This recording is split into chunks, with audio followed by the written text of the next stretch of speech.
Dear students, let us move to our last two topics for module 2, which are on connectedness and clustering. In last video, we talked about pathology or identifying the shortest path in the network using breadth first search algorithms. We will use the similar approach to identify what is the connectedness or connectivity in our system.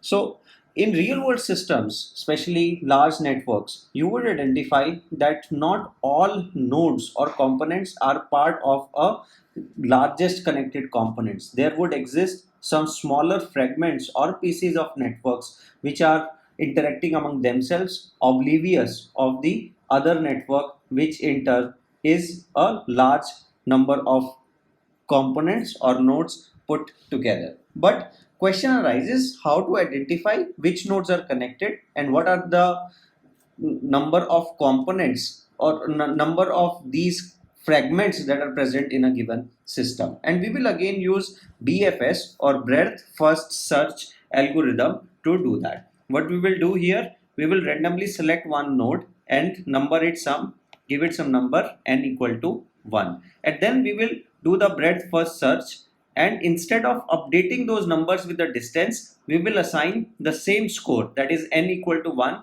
if we identify its neighbor. So this would become n equal to 1, this would become n equal to 1. Similarly, the neighbor of this would also be n equal to 1, n equal to 1, and this would also become n equal to 1. Now you see that we have been able to label 6 nodes, and in total we had 9 nodes. That means 6 nodes are part of the one cluster and we don't know the whereabout of other 3 nodes. Now what we will do, we will pick up another node that is still unlabeled, and you can do it randomly, and we will assign n equal to 2 here. Look into its neighbor, this would also get n equal to 2, n equal to 2, and now we have labeled 9 nodes in total, 6 in one and 3 in another cluster, and this means there exist 2 different clusters, one with 6 nodes and another with 3 nodes. And this is a simple application of breadth first search to identify how many fragments we really have in a given network. Now one thing is for sure, that if our total number of labeled nodes is less than number of nodes that we have identified, or the total number of nodes from where we started, that means there exist multiple components in a graph. So these components, I would not confuse it with the nodes, because we also said that node represent components. So these components represent the fragments that are present in a given graph, and then we will identify the next unlabeled node, update the n to n plus 1, and keep on repeating the process until we cover all the nodes. For example, if you have a network like this where you have lot of isolated nodes, then you can again start from 1 1 1 1, then pick any random node 2. Now there are no other neighbors, then you pick any other node randomly, give it a number 3, and finally 4. Now it is very clear that there exist 4 clusters. One cluster has 4 nodes, and there are 3 clusters with 1 node each.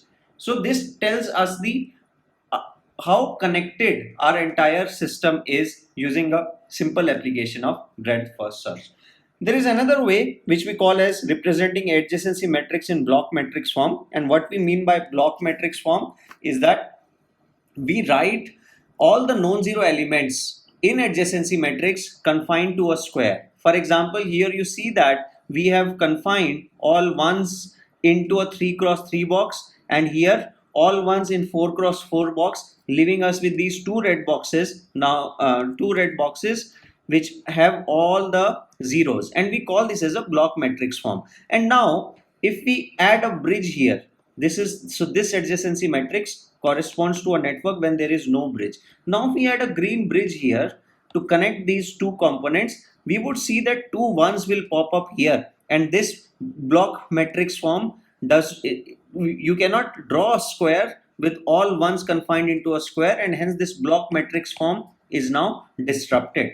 Now you can clearly see that you have to label your nodes and vertices smartly if you have to identify the block matrix form, and that's where Breadth first search approach is widely used because of its simplicity and less of the algorithmic complexity to implement it. And when we will go to connectedness or measuring connectivity of graphs, when we move to next chapters, we would use breadth first search multiple times to identify how connected or what is the service level of our given network. So we'll keep on talking about network connectedness in module on network robustness, as well as when we talk about random graphs. But for now, for time being, let us introduce another term, what we call as local clustering coefficient, which is also an implicit measure of connectedness of a given graph. So when we talk about local clustering coefficient, we are talking about how well we are connected to our neighbors. So let us consider this graph that I have drawn here, where we have 5 nodes, and I am interested about that how well connected are the neighbors of the node I, which I have drawn here.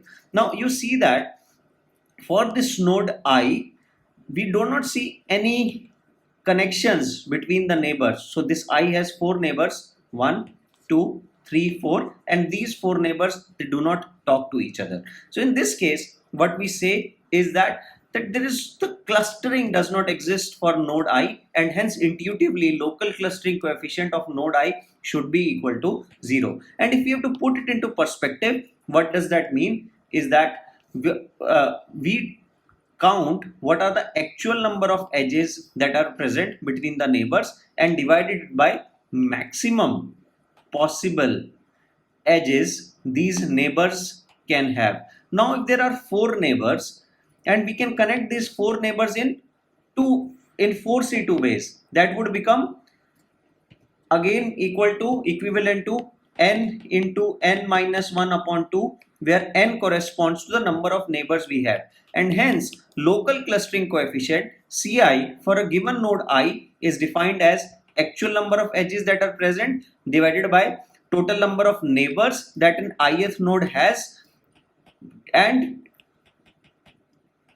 multiply by ki minus 1 into 2, which is coming from solving this 4C2 form. One interesting thing that you notice here is that if you know the degree of any node I, you can simply plug these values in this local clustering coefficient. But it is important to understand what is the intuition of this clustering coefficient, because it tells you how closely these neighbors are also interacting. Now in terms of network navigation, what it means, when again we will talk about network robustness, you would see that when certain edges go down, because let us say we are talking about a transportation system and there is flooding, and as a consequence of it, certain railway tracks get submerged underwater, and that means we would lose certain edges or connections. Now if neighbors are well connected, that would mean that there exist multiple rerouting options if your network has high local clustering coefficient for a given node.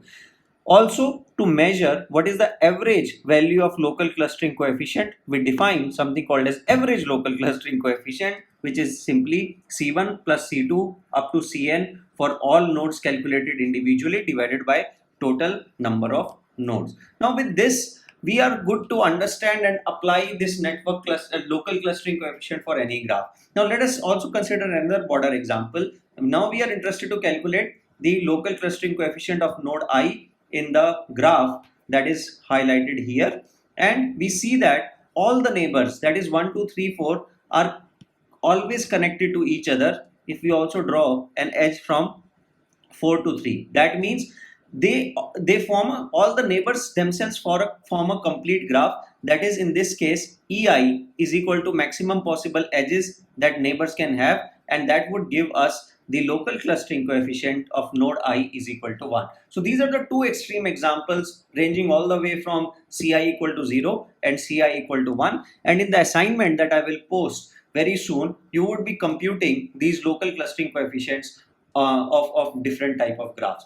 Now the three concepts that we have discussed, degree distribution, network paths, and local clustering coefficient, they are the most vital measures of any network topology, and hence it is utmost request that you totally get a complete visualization and feel of these concepts, so that when we move to module 4 and 5, you are able to understand what these measures really mean in terms of a real world system.